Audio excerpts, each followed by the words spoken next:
Hey everyone, today we have a special guest. We're going to learn about Nick Nissan and whose Nissan he actually is. Who is the Nissan?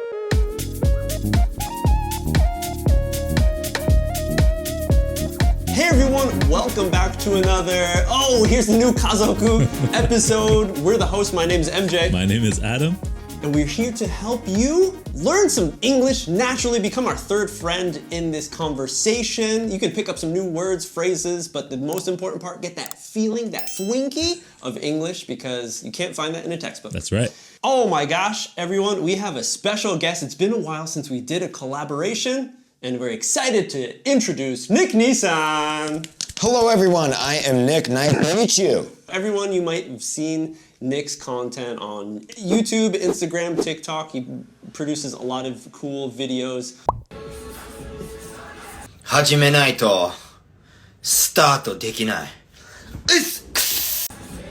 His Nihongo is mechakucha Kanpeki good. desu. Totemo jozu. Totemo jozu. And he has a long history, actually, of living in Japan, but not only that, but being in the entertainment business, which is something kind of rare you don't see very often. So today, everyone, we're going to learn more about Nick, hopefully learn some new things that could possibly help you with your English learning? Who knows? Sounds good. Let's start from the beginning. Okay. When you were, where did you grow up? I grew up in Oakland, California, which is the East Bay, so very close to San Francisco. Okay. So at a young age, did you have like an image already of what Japan was like, or? Yeah, actually the first thing I liked about Japan, this is very random, but when I was 6, I was into rock gardens. Okay. Yeah. Rock So you could buy those like Okay. miniature rock gardens that you like make yourself. Tiny rake. Yeah, that's what I used to do when I was like 6. So that's super weird. But yeah. But definitely, I think a lot of people get into the culture before they get into like the language. Yeah, of course. Right. Yeah. So I was into like Zen. Did you know it was the Japanese thing when you were interested in it, or did you just think, wow, look at these cool rock gardens? I did know they were Japanese. Okay. So it was the rock garden. The rock garden thing came, and then the anime thing I came see. very soon after.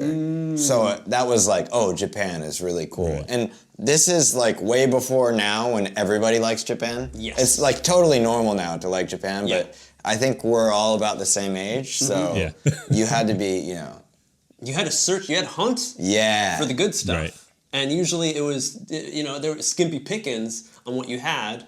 I mean, my always go-to story is when I would go to a bookstore to look for manga, I had to ask the staff, where are your graphic novels? Yeah, that's what they were called, Because graphic they novels. didn't know what manga was, and they're different from comics. And our section was about, maybe 10 books to choose from.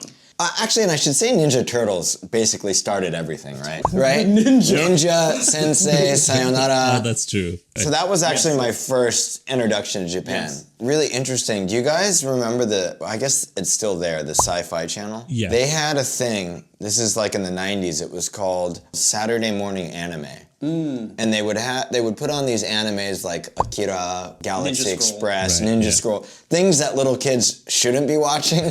But when I am seeing some guy get his head cut off and blood spraying everywhere and I'm like 7, I'm like, Yeah. this is so much better than American cartoons. So when did you decide to be more serious about, was it learning or coming to Japan? What Okay. came first? So in middle school, I got really into Kurosawa Akira movies. Ooh. Wow. So that was serious. My high school teacher was Japanese, actually, one of my high school teachers. Okay. And she really taught me a lot of, I learned tons of words and stuff like that. And by that time, I'd gone to Japan in high school with her and with some other people, and it was set. Most people know if they follow you and stuff, your Japanese is really good. I feel like, for me personally, I always say the same kind of things. I stay within the same realm of what too, I though. know. So you're comfortable, but you're really quick and witty about it. And I think that has to do with your entertainment background when you came to Japan. Tell us a little bit more about that. I've always been a narcissist, and I thought I'd be able to get on Japanese TV really easily. So I went to a Japanese comedy school, which is really hardcore. All the Japanese people watching will know it's probably the most stressful job in Japan. one of the most stressful jobs is a comedian. Wow. It's totally insane. Yeah. It started with tons of people, and like it ended with like 4 of us or 5 of us. So In the school study. yeah, they drop you out. They want to cut you out, so you are only the people that can be pro. So if you graduate the school, there's a chance you'll become pro. We happen to I do manzai. So I was listening to funny people speak Japanese for, you know, a whole year straight. I could barely speak. But when you like what you guys do, you're giving all these topics and people are being exposed to English. I was being exposed to Japanese like 8 hours a day. Yeah. It's like the rikshis for sumo when they come from overseas, like the Mongolians, like from like Estonia. They come and their Japanese is really good because they just have to live Every in day. the dojo. Yeah. Yeah. So I'm hearing Japanese for 8 hours a day, every day for a year. And then by the second year, I started doing it. And of course, I was bad at it, but it's been 12, 13 years since I started. So listening to a lot of funny people and then trying to be funny myself, that kind of turns into like a skill. So then what did you notice that was different between like everyday speaking Japanese and then the entertainment side? I'm actually better at speaking Japanese than I am at English, like being dynamic and entertaining wise. Okay. I mean, like, even when I guess I speak Japanese, my voice changes. So I'm guessing like the personality changes as well. Totally. Until you can kind of Yes. mold the two together, it feels like you're two different people. I feel like I'm a totally different person in Okay, Japanese. yeah. Yeah. Are you more narcissistic? I think I'm narcissistic in both. But Japanese comedy is very self-deprecating.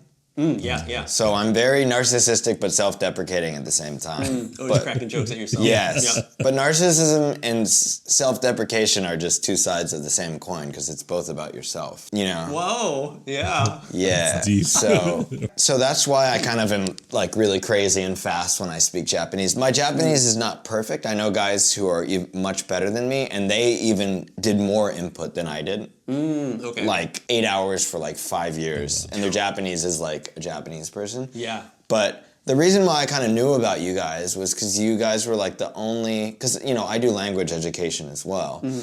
There's a lot of channels that are talking about English in Japanese, which is motivational, but that's still not learning English. That's like, you can't just like learn a grammar point and then, oh, okay, that's the grammar point, and then you learned it. No. You have to listen to the conversations, you know, hundreds of hours, thousands of hours. Yeah, it takes time, everyone. It's just like, you know, you want to be a professional violin player, you got to put in the time and the work. Yes. There's nothing magical about it. It's all about how much you really want it.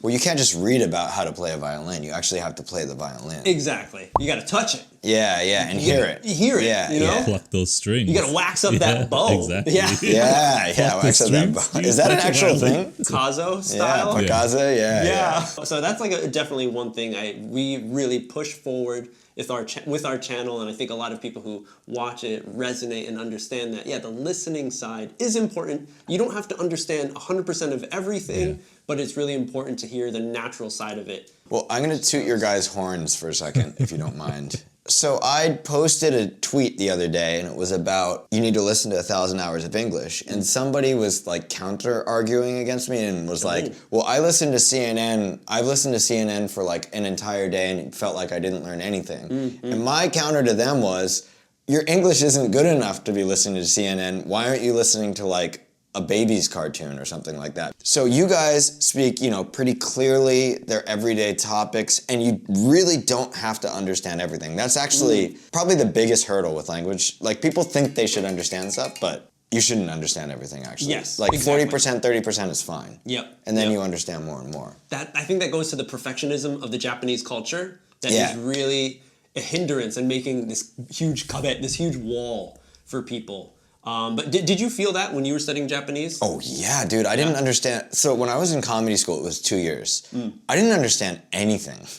Zero. Yeah, because I just studied Japanese in books. Okay. Like you guys always talk about. Watashi wa. Yeah. Make But that's not how people talk. They break rules. Yeah. There's slang. Yes. So, like, it took an entire year, and that's, you know, hundreds of hours of me listening to kind of start getting things. And then it takes even longer to keep listening to where you can actually say it yourself. Okay. This is actually a way that Japanese people in the Japanese English industry make money, is they say that children can do this, but adults can't, which is a total lie.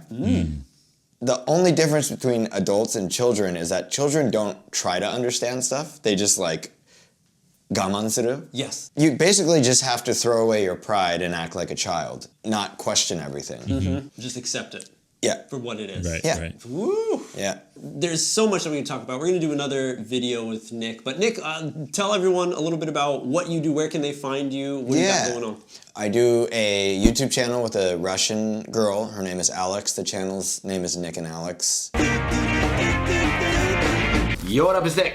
Insta under Nick Nissan, Twitter under Nick Nissan, and TikTok under Nick Nissan.